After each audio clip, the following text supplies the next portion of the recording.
¿Qué tal? Muy buenos días. Les habla su servidor Carlos Guillermo Gómez Amudio y en días pasados tuvimos la plática La función notarial desde la pandemia. Hoy me permito responder algunas de las preguntas que nos hicieron llegar y esperando puedan contribuir en su formación y desarrollo. Comenzamos. La primera pregunta a la que nos comparten los compañeros es la siguiente. Desde su perspectiva y en el contexto de la emergencia sanitaria en la que nos encontramos, ¿qué tanto se puede seguir limitando el ejercicio de la función notarial, dado que se han presentado y se seguirán presentando requerimientos de fe pública notarial?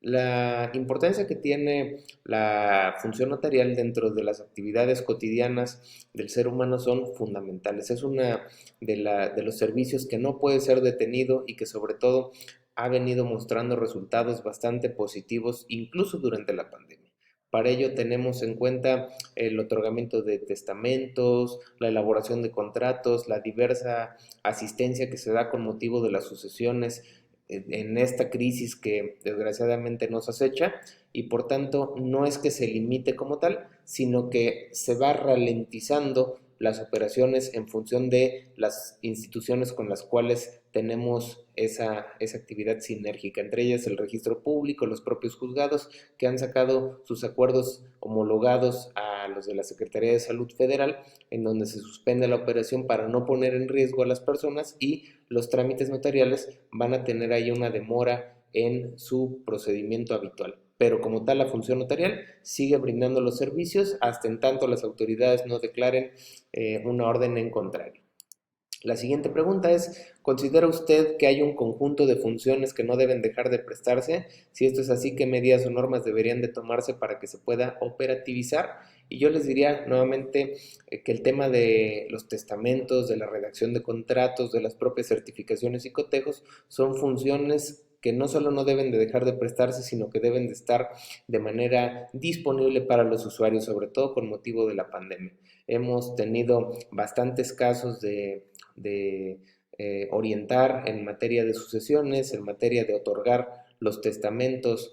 que nos requieren las partes y ello pues con motivo de la urgencia que tiene ahorita la pandemia. Es una situación fundamental que no puede quedarse con incertidumbre jurídica el público en general y entonces los notarios coadyuvan a que esa seguridad y esa certeza se puedan garantizar en el Estado mexicano y la bondad que tenemos es que en distintos puntos del país y tenemos una cobertura bastante importante con respecto a la función notarial y esto nos permite que las personas acudan a la notaría más cercana o con los notarios que ya hayan tenido la oportunidad de tener este intercambio de servicios y llevar a cabo las funciones o los servicios que ellos requieren. Y las medidas que deben tomarse, sobre todo son las medidas sanitarias, el que cumplamos con la parte de la desinfección, con la sana distancia, con la utilización de medios tecnológicos para poder llevar a cabo la comunicación, que restringamos en la medida de lo posible el contacto persona a persona de manera presencial para evitar el riesgo de contagio. Sobre todo con ello cuidamos a nuestros usuarios y sobre todo también cuidamos al personal que integra las notarías, que es fundamental para llevar a cabo este tipo de tareas. La pregunta 3 nos dice, ¿cuáles son los principales servicios notariales con costo fijo y cuáles son con costo variable? La pregunta se la responderé a través de la siguiente diapositiva y la siguiente es la segunda, ¿cuál es el modelo de testamento más habitual? El testamento público, el que se otorga en la notaría pública y que es el que tiene mayores ventajas y mayores bondades respecto a los efectos que tiene por haberse otorgado ante un fedatario público. Con respecto a la siguiente de los costos, el artículo 15 de la Ley del Notariado de 2021 nos señala la consideración de los famosos aranceles y estas van a ser unas tarifas que se van a establecer de manera homologada en todos los notarios que conforman aquí el Estado de Puebla para tener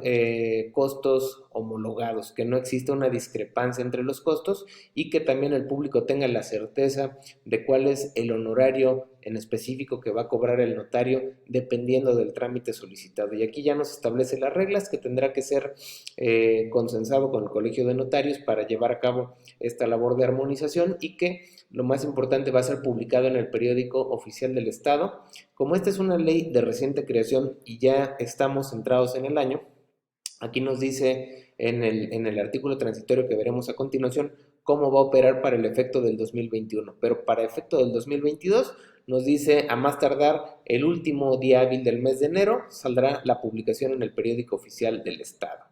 Y aquí nos dice que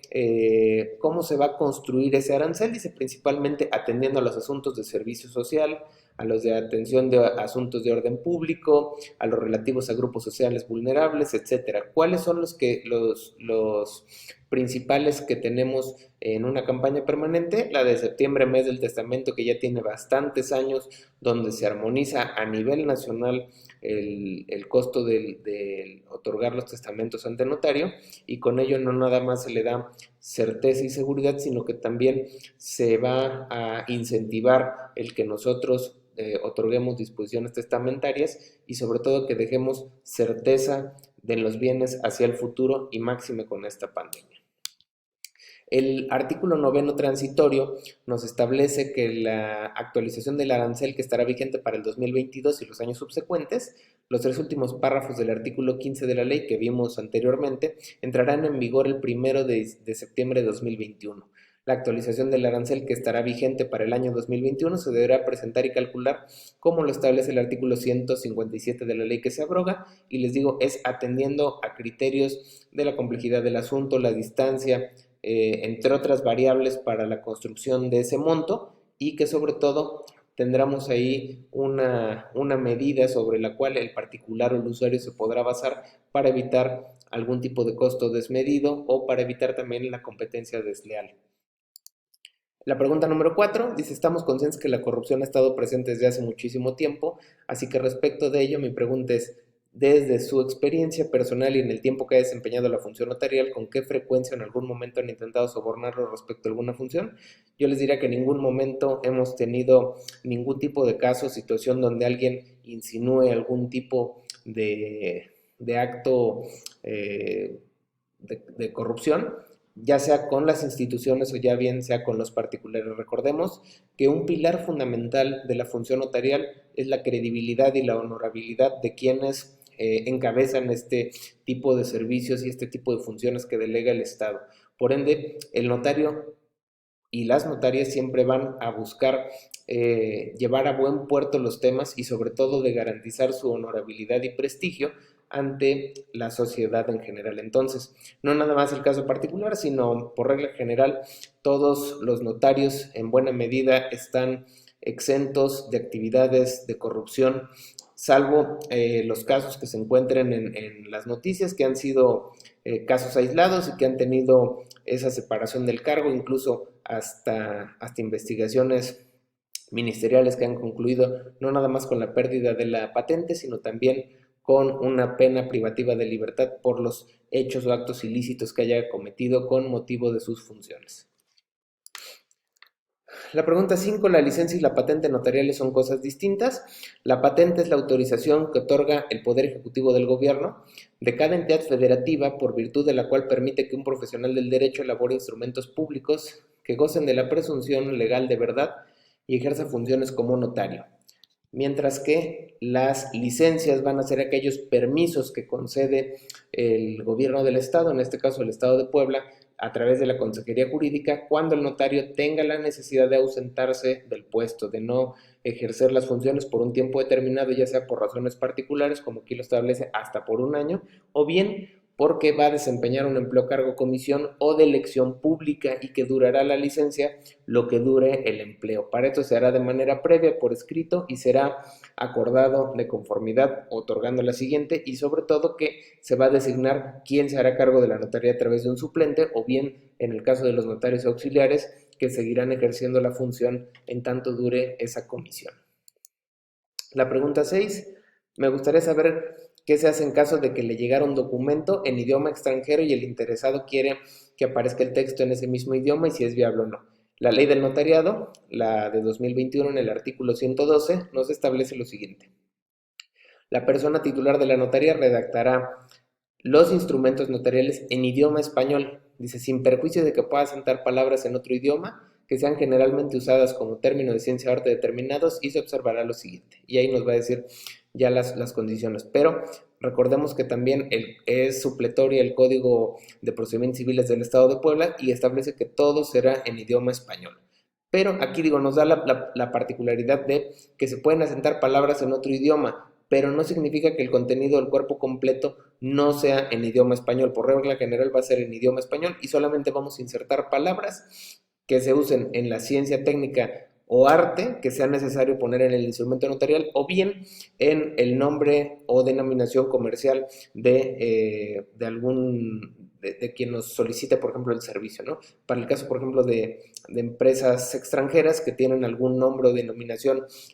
con un vocablo, con un anglicismo, con alguna palabra en un idioma que no sea o que sea distinto al español, se asentará tal cual como lo usan en ese idioma, ¿no? Pero es en idioma español y no sería viable un documento que se redacte en algún idioma extranjero. La propia ley lo restringe y el Código de Procedimientos Civiles también es bastante claro en ello.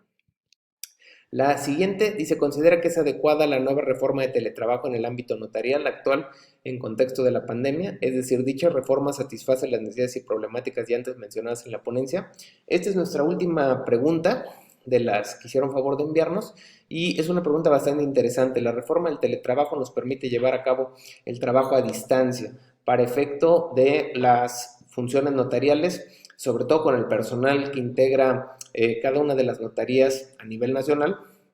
Tenemos que mucho trabajo puede ser llevado a distancia. La parte de la redacción, la parte de la asistencia, como les decíamos, a través de las nuevas tecnologías, la parte de aquella que tiene que ver con el pago de impuesto, con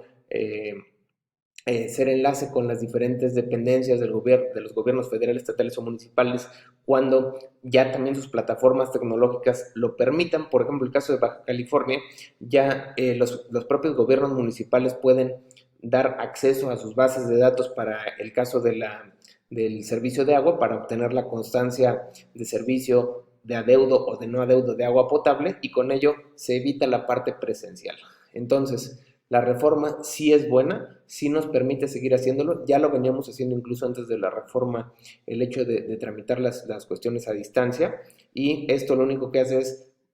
reglamentar la parte laboral o la parte de las prestaciones conforme a la Ley Federal del Trabajo. Pero para efecto de la función notarial, muchas se pueden llevar a cabo presencial. La fundamental es la asistencia del notario de manera presencial a su notaría y con ello brindar fe, certeza y seguridad jurídica a los usuarios. Recordemos que el titular es quien ejerce esa función, que no es delegable a otras personas en la notaría y que él tendrá la última palabra, la decisión y la firma, así como el uso del sello correspondiente para autorizar todas las operaciones que se lleven a cabo. Para el caso del personal, podrán en la medida de lo posible llevarlo a cabo a distancia en las comisiones o encargos que tengan al interior de la notaría. Me da gusto saludarlos, espero de manera breve haya podido responder a cada uno de los cuestionamientos, como siempre a sus órdenes, y es un gusto de verdad participar con ustedes en este tipo de ejercicios de reflexión. Muchas gracias y que tengan un excelente día.